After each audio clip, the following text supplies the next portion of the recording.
The Book of Jedi Identity, aka The Book on the Taboo Against Knowing Who You Are by Alan Watts. Preface.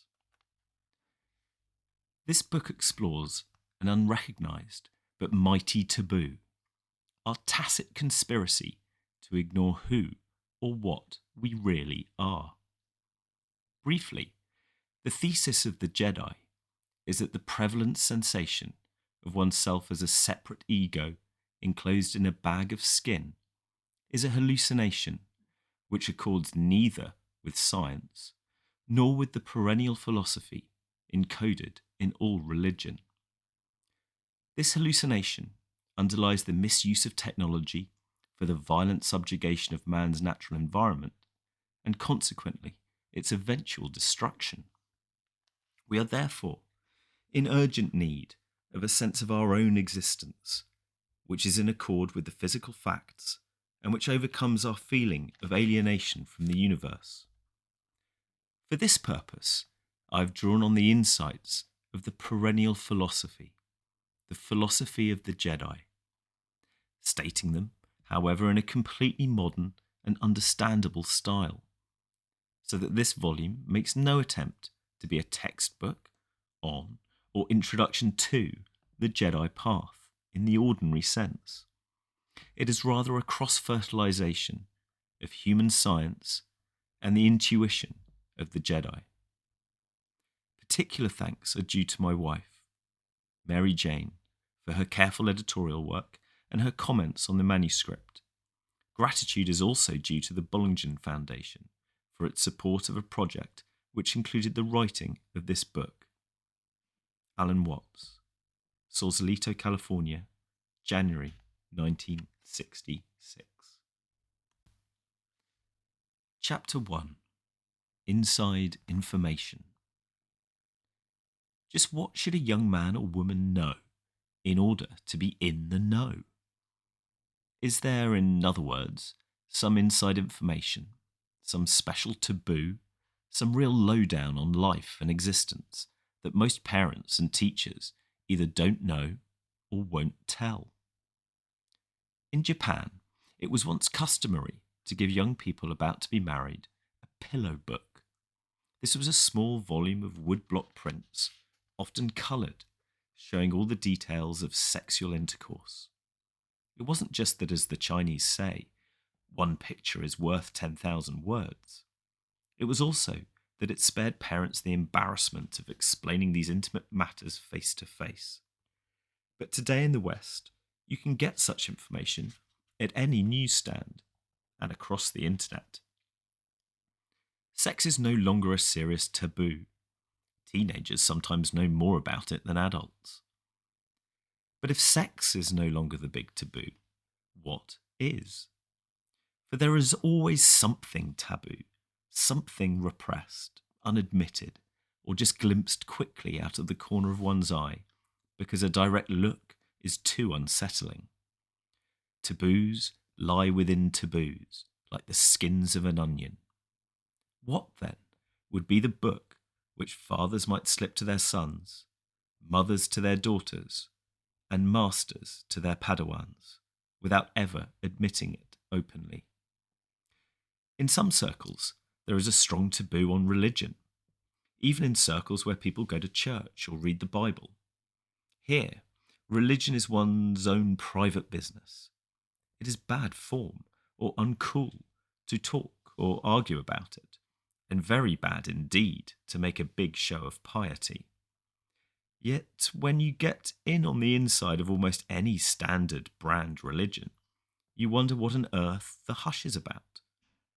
Surely the book I have in mind wouldn't be the Bible, the good book. That fascinating anthology of ancient wisdom, history, and fable, which has for so long been treated as a sacred cow that it might well be locked up for a century or two so that people could hear it again with clean ears. There are indeed secrets in the Bible, and some very subversive ones, but they are also muffled up in complications, in archaic symbols and ways of thinking, that Christianity has become incredibly difficult to explain to a modern person. That is, unless you are content to water it down to being good and trying to imitate Jesus. But no one ever explains just how to do that. To do it, you must have a particular power from God, known as grace. But all that we really know about grace is that some get it and some don't. The standard brand religions, whether Jewish, Christian, Muslim, Hindu, or Buddhist, are, as now practiced, like exhausted mines, very hard to dig. With some exceptions not too easily found, their ideas about man and the world, their imagery, their rites, and their notions of the good life don't seem to fit in with the universe as we now know it, or with a human world that is changing so rapidly that much of what one learns in school is already obsolete on graduation day. The book I am thinking about would not be religious in the usual sense, but it would have to discuss many things with which religions have been concerned. The universe and man's place in it. The mysterious centre of experience which we call I myself. The problems of life and love, pain and death, and the whole question of whether existence has any meaning in any sense of the word. For there is a growing apprehension that existence is a rat race in a trap. Living organisms, including people, are merely tubes which put things in at one end and let them out at the other, which both keeps them doing it and in the long run wears them out. So to keep the fast going, the tubes keep finding ways of making new tubes, which also put things in at one end and let them out at the other. At the input end, they even develop ganglia of nerves called brains, with eyes and ears, so that they can more easily scrounge around for things to swallow. As and when they get enough to eat, they use up their surplus energy by wiggling in complicated patterns, making all sorts of noises by blowing air in and out of the input hole, and gathering together in groups to fight with other groups. In time, the tubes grow such an abundance of attached appliances that they are hardly recognisable as mere tubes, and they manage to do this in a staggering variety of forms. There is a vague rule not to eat tubes of your own form, but in general there is serious competition as to who is going to be the top type of tube. All of this seems marvellously futile, and yet when you begin to think about it, it begins to be more marvellous than futile. Indeed, it seems extremely odd. It is a special kind of enlightenment to have this feeling that the usual, the way things normally are, is odd, uncanny, and highly improbable.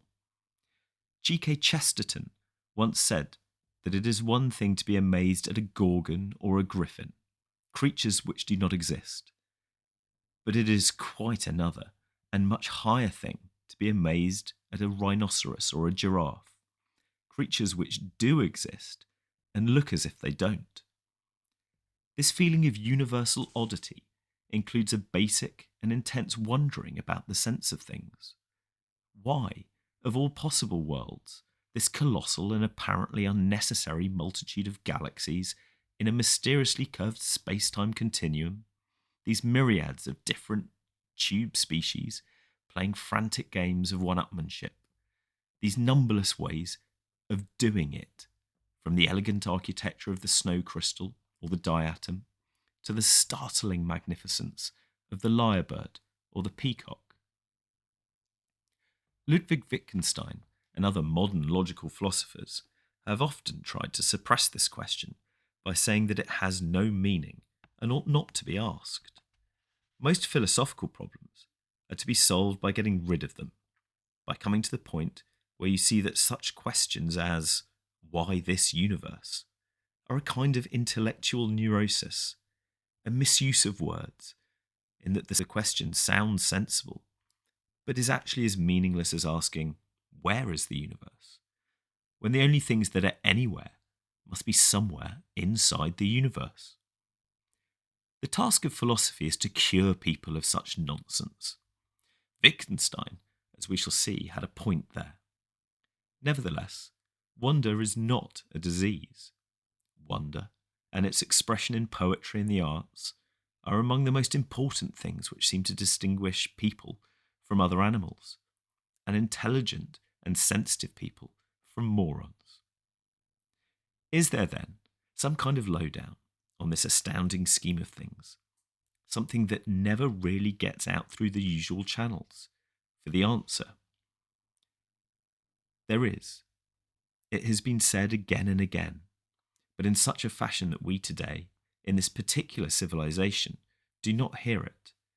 We do not realize that it is utterly subversive, not so much in the political and moral sense, as in that it turns our ordinary view of things, our common sense, inside out and upside down. It may, of course, have political and moral consequences, but as yet we have no clear idea of what they may be.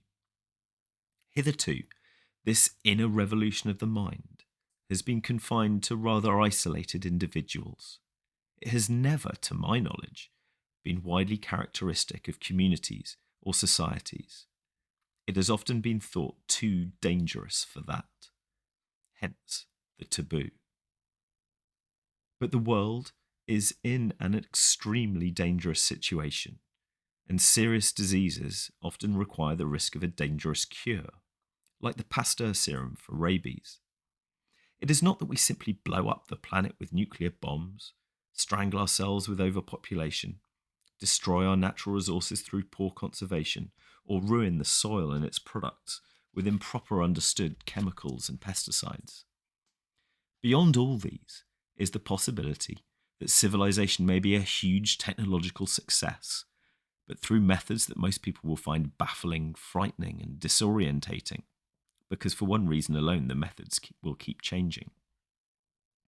It may be like playing a game in which the rules are constantly changed without ever being made clear, a game from which one cannot withdraw without suicide, and in which one can never return to an older form of the game.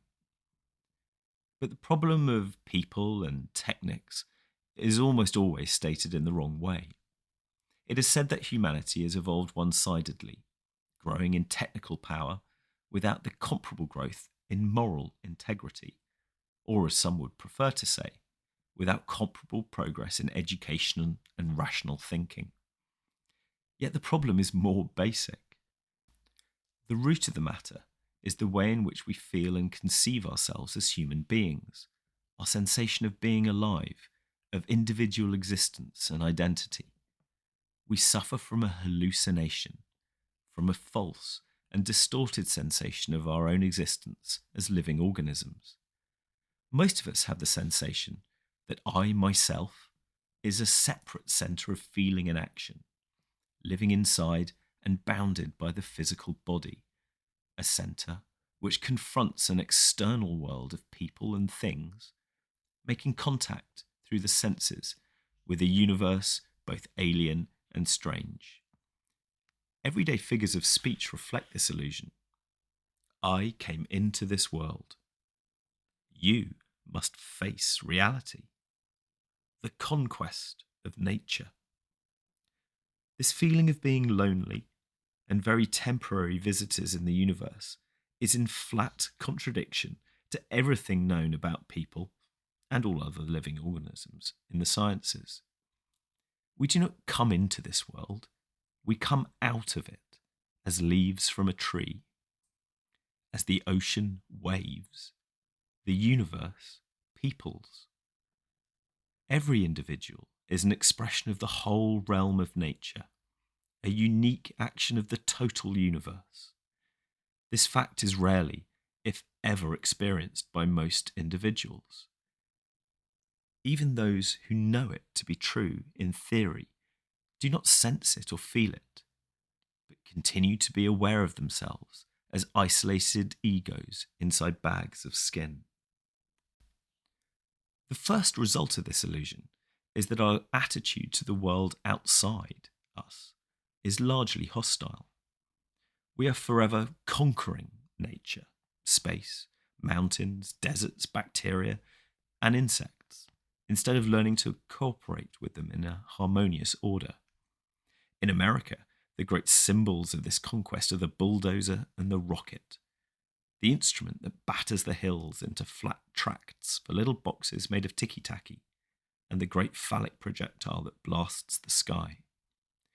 Nonetheless, we have fine architects who know how to fit houses into hills without ruining the landscape, and astronomers who know that the Earth is already way out in space, and that our first need for exploring other worlds is sensitive electronic instruments which, like our eyes, will bring the most distant objects into our own brains. As Fred Hoyle says, I do not believe that anything really worthwhile will come out of the exploration of the slag heap that constitutes the surface of the moon. Nobody should imagine that the enormous financial budget of NASA implies that astronomy is now well supported. The hostile attitude of conquering nature ignores the basic interdependence of all things and events, that the world beyond the skin is actually an extension of our own bodies, and will end in destroying the very environment from which we emerge and upon which our whole life depends. The second result of feeling that we are separate minds in an alien and mostly stupid universe is that we have no common sense, no way of making sense of the world upon which we are agreed in common. It's just my opinion against yours, and therefore the most aggressive and violent, and thus insensitive, propagandist makes the decisions. A muddle of conflicting opinions, united by force of propaganda, is the worst possible source of control for a powerful technology.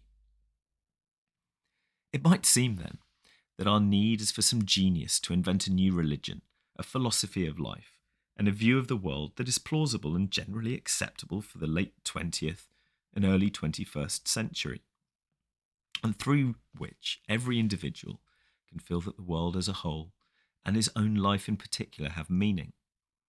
This, as history has shown repeatedly, is not enough. Religions are divisive and quarrelsome. They are a form of one-upmanship because they depend upon separating the saved from the damned, the true believers from the heretics, the in-group from the out-group. Even religious liberals play the game of we're more tolerant than you. Furthermore, as systems of doctrine, symbolism, and behaviour, religions harden into institutions that must command loyalty, be defended, and kept pure. And all because belief is fervent hope, and thus a cover-up for doubt and uncertainty. Religions must make converts. The more people who agree with us, the less nagging insecurity about our position. In the end, one is committed to being a Christian or a Buddhist, come what may in the form of new knowledge. New and indigestible ideas have to be wangled into the religious tradition, however inconsistent with its original doctrines, so that the believer can still take his stand and assert, I am first and foremost a follower of Christ, Muhammad, Buddha, or whomever. Irrevocable commitment to any religion is not only intellectual suicide, it is positive unfaith, because it closes the mind to any new vision of the world. Faith is, above all, openness, an act of trust in the unknown. An ardent Jehovah's Witness once tried to convince me that if there were a God of love, he would certainly provide mankind with a reliable and infallible textbook for the guidance of conduct. I replied that no considerate God would destroy the human mind by making it so rigid and unadaptable as to depend upon one book, the Bible, for all the answers. For the use of words, and thus of a book, is to point beyond themselves to a world of life and experience that is not mere words or even ideas. Just as money is not real, consumable wealth, books are not life. To idolize scriptures is like eating paper currency. Therefore, the book that I would slip to my children would itself be slippery. It would slip them into a new domain, not of ideas alone, but of experience and feeling. It would be a temporary medicine, not a diet, a point of departure, not a perpetual point of reference. They would read it and be done with it, for if it were well and clearly written, they would not have to go back to it again and again for hidden meanings or clarification of obscure doctrine. We do not need a new religion or a new Bible. We need a new experience, a new feeling of what it is to be I. We need to develop the Jedi identity. The lowdown, which is of course the secret and profound view on life, is that our normal sensation of self is a hoax, or at best a temporary role that we are playing, or have been conned into playing, with our own tacit consent, just as every hypnotized person is basically willing to be hypnotized. The most strongly enforced of all known taboos is the taboo against knowing who or what you really are behind the mask of your apparently separate, independent, and isolated ego. I'm not thinking of Freud's barbarous id or unconscious as the actual reality behind the facade of personality. Freud, as we shall see, was under the influence of a 19th century fashion called reductionism, a curious need to put down human culture and intelligence by calling it a fluky byproduct of blind and irrational forces. They worked very hard then to prove that grapes can grow on thorn bushes. As is so often the way, what we have suppressed and overlooked is something startlingly obvious. The difficulty is that it is so obvious and basic that one can hardly find the words for it. The Germans call it a Hintergedanke, an apprehension lying tacitly in the back of our minds, which we cannot easily admit, even to ourselves. The sensation of I, as a lonely and isolated centre of being, is so powerful and commonsensical, and so fundamental to our modes of speech and thought, to our laws and social institutions, that we cannot experience selfhood except as something superficial in the scheme of the universe. I seem to be a brief light that flashes but once in all the aeons of time, a rare, complicated, and all too delicate organism on the fringe of biological evolution, where the wave of life bursts into individual, sparkling, and multicoloured drops that gleam for a moment only to vanish forever. Under such conditioning, it seems impossible and even absurd to realise that my self does not reside in the drop alone, but in the whole surge of energy which ranges from the galaxies to the nuclear fields in my body. At this level of existence, I am immeasurably old.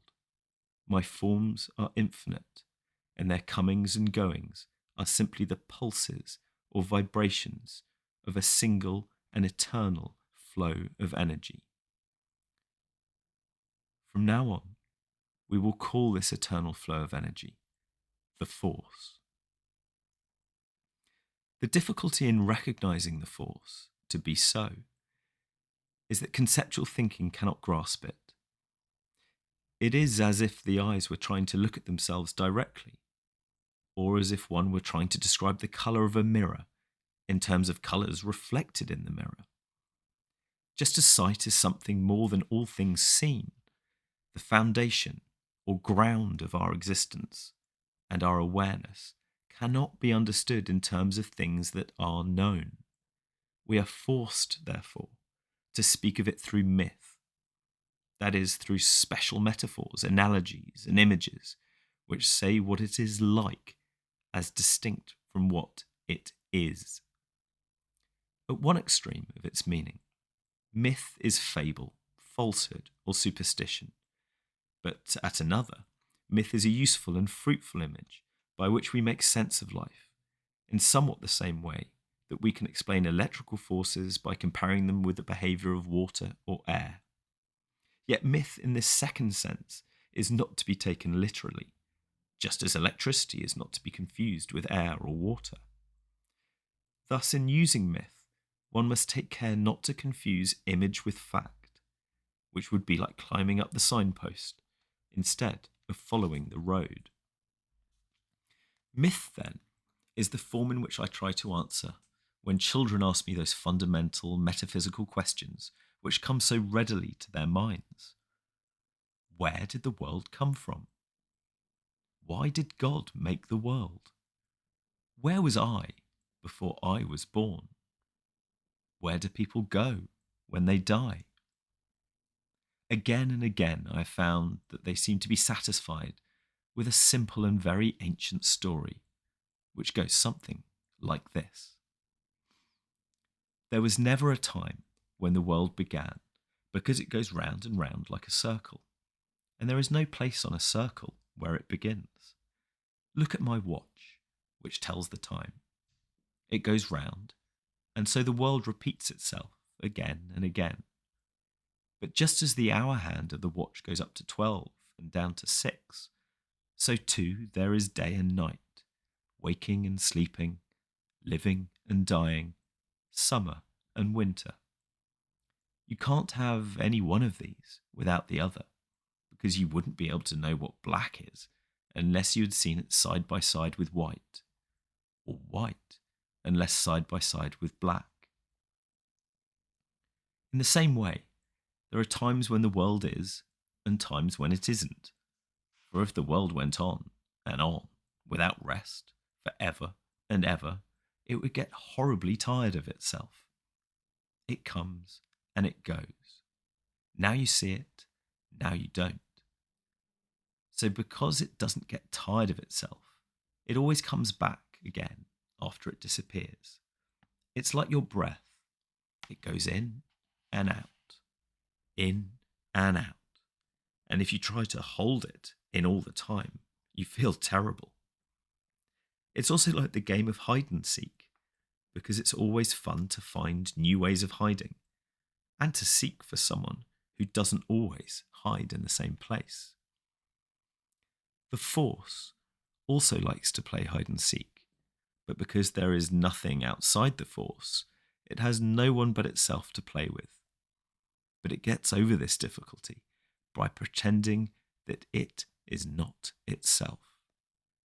This is its way of hiding from itself. It pretends that it is you and I and all the people in the world, all the animals, all the plants, all the rocks, and all the stars. In this way, it has strange and wonderful adventures, some of which are terrible and frightening. But these are just like bad dreams, for when it wakes up, they will disappear. Now, when the Force plays hide and pretends that it is you and I, it does it so well that it takes it a long time to remember where and how it hid itself. But that's the whole fun of it. Just what it wanted to do. It doesn't want to find itself too quickly, for that would spoil the game. That is why it is so difficult for you and me to find out that we are the Force in disguise, pretending not to be itself.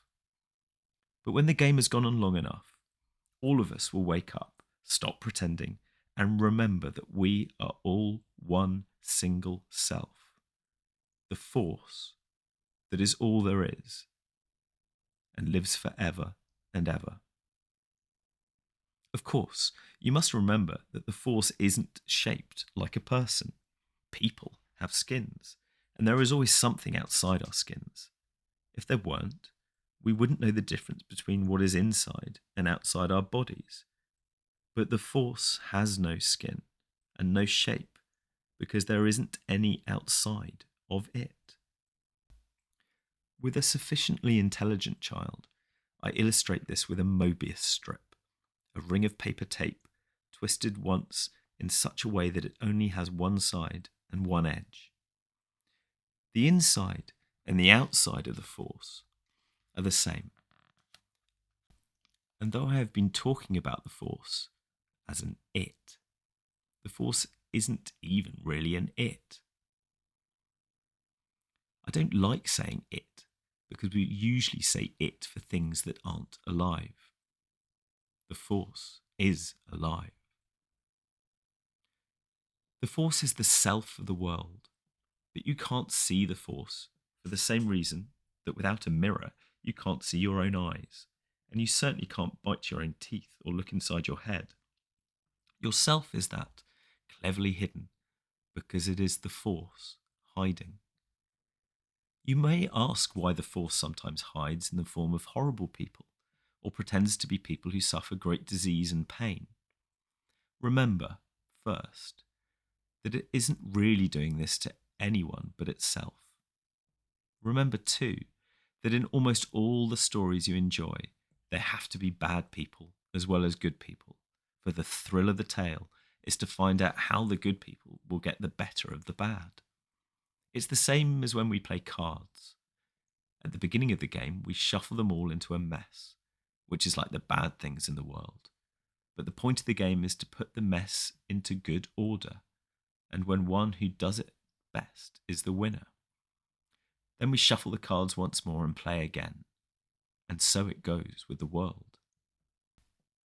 This story, obviously mythical in form, is not given as a scientific description of the way things are.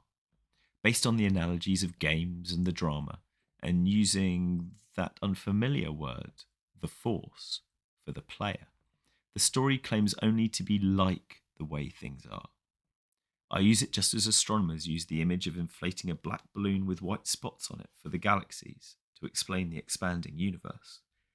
But to most children, and many adults, the myth is at once intelligible, simple, and fascinating.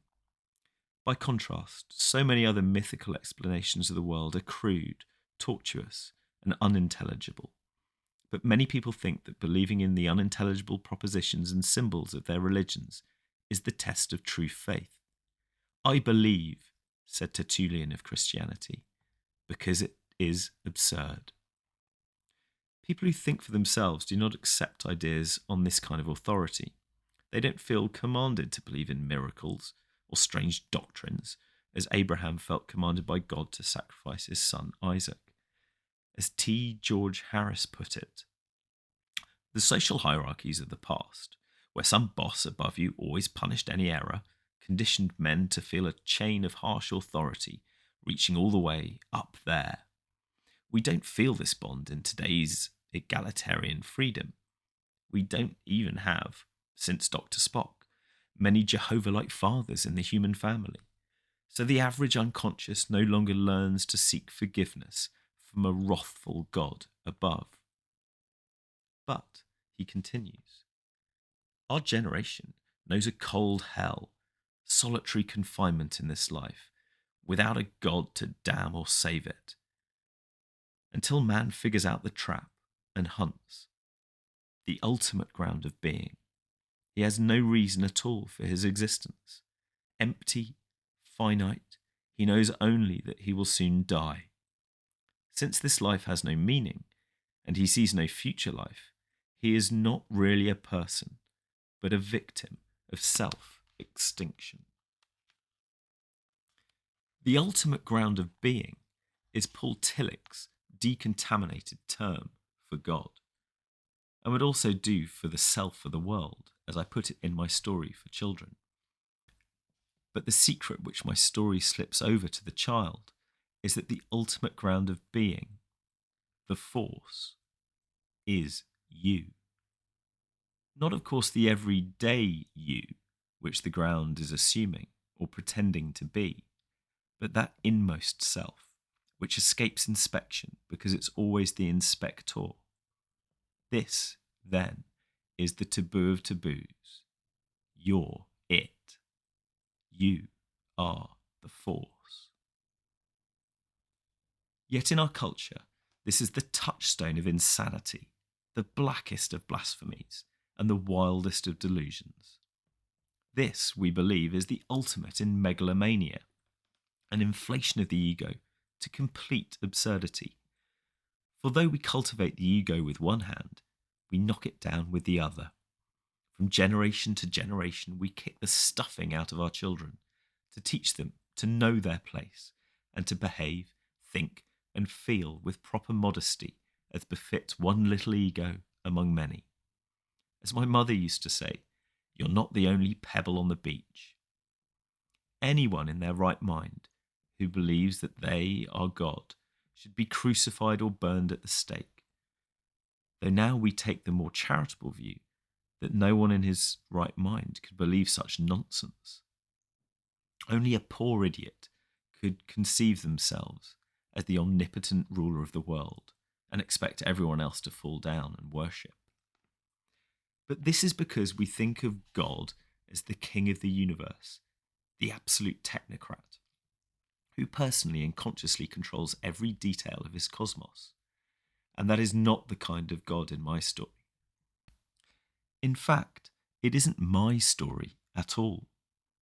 For any student of the history of religions will know that it comes from the perennial philosophy and is the mythical way of explaining the inner truth of all religious and spiritual experience. The perennial philosophy is the basis on which all religions, through time immemorial, are based.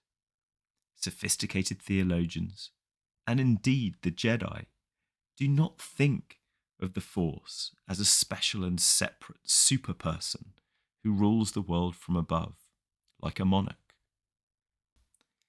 The Force is underneath, rather than above, everything, and it plays the world from the inside.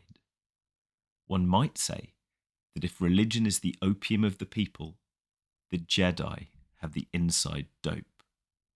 What is more, no Jedi can realize that they are the Force in disguise without seeing it at the same time that this is true of everyone and everything else. In the perennial philosophy, nothing exists except the Force. There seem to be other things than the Force, but only because it is dreaming them up and making them its disguises to play hide and seek with itself. The universe of seemingly separate things is therefore real only for a while, not eternally real, for it comes and goes as the Force hides and seeks itself. But the perennial philosophy is much more than the idea or the belief that this is so. It is centrally and above all the experience, the immediate knowledge of it being so. And for this reason, such a complete subversion of our ordinary way of seeing things. It turns the world inside out and outside in. Likewise, a saying attributed to Jesus runs, "When you make the two one, and when you make the inner as the outer, and the outer as the inner, and the above as the below, then shall you enter the kingdom. I am the light that is above them all. I am the all. The all came forth from me, and the all attained to me. Cleave a piece of wood, and I am there. Lift up the stone, and you will find me there." Today, the perennial philosophy comes down to us after centuries of involvement with all the forms, attitudes, and symbols across all religious cultures in their flowering. As often set forth, the perennial philosophy rings few bells in modern people and attracts mostly the fastidiously spiritual and diaphanous kind of people for whom incarnation in a physical body is just too disgusting to be borne. But it is possible to state its essentials in a present-day idiom. And when this is done without exotic trappings, Sanskrit terminology, and excessive postures of spirituality, the message is not only clear to people with no special interest in religion, it is also the very jolt that we need to kick ourselves out of our isolated sensation of self. But this must not be confused with our usual ideas of the practice of unselfishness, which is the effort to identify with others and their needs, while still under the strong illusion of being no more than a skin-contained ego. Such unselfishness is apt to be a highly refined egotism, comparable to the in-group which plays the game of we're more tolerant than you. The Vedanta was not originally moralistic. It did not urge people to ape the saints without sharing their real motivations, or to ape motivations without sharing the knowledge which sparks them. For this reason, the book I would pass to my children would contain no sermons, no shoulds or oughts. Genuine love comes from knowledge, not from a sense of duty or guilt. My wish would be to tell not how things ought to be, but how they are, and how and why we ignore them as they are. You cannot teach an ego to be anything but egotistic, even though egos have the subtlest ways of pretending to be reformed. The basic thing is therefore to dispel, by experiment and experience, the illusion of oneself as a separate ego. The consequences may not be behaviour along the lines of conventional morality. It may well be as the squares said of Jesus. Look at him, a glutton and a drinker, a friend of tax gatherers and sinners. Furthermore, on seeing through the illusion of the ego, it is impossible to think of oneself as better than or superior to others for having done so. In every direction, there is just the one self, the force, playing its myriad games of hide and seek. Birds are not better than the eggs from which they have broken. Indeed, it could be said that a bird is one egg's way of becoming other eggs. Egg is ego, and bird is the liberated self. There is a Hindu myth of the self as a divine swan which laid the egg from which the world was hatched. Thus, I am not even saying that you ought to break out of your shell. Sometime, somehow, you, the real you, the self, the force, will do it anyhow. But it is not impossible that the play of the self will be to remain unawakened in most of its human disguises, and so bring the drama of life on earth to its close in a vast explosion.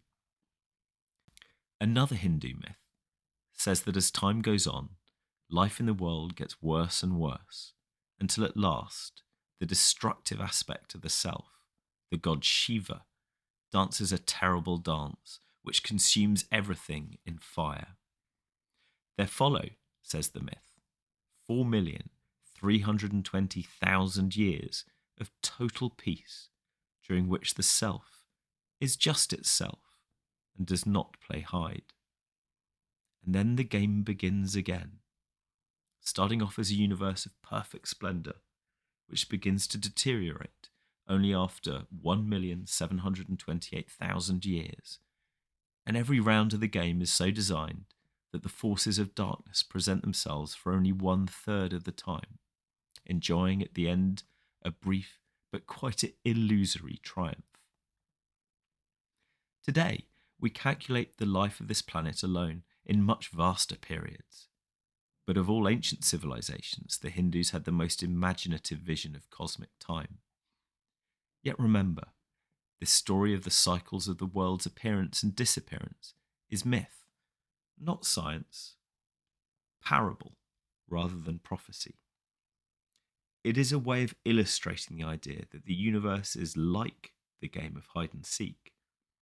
If, then, I am not saying that you ought to awaken from the ego illusion and help save the world from disaster, why this book? Why not sit back and let things take their course?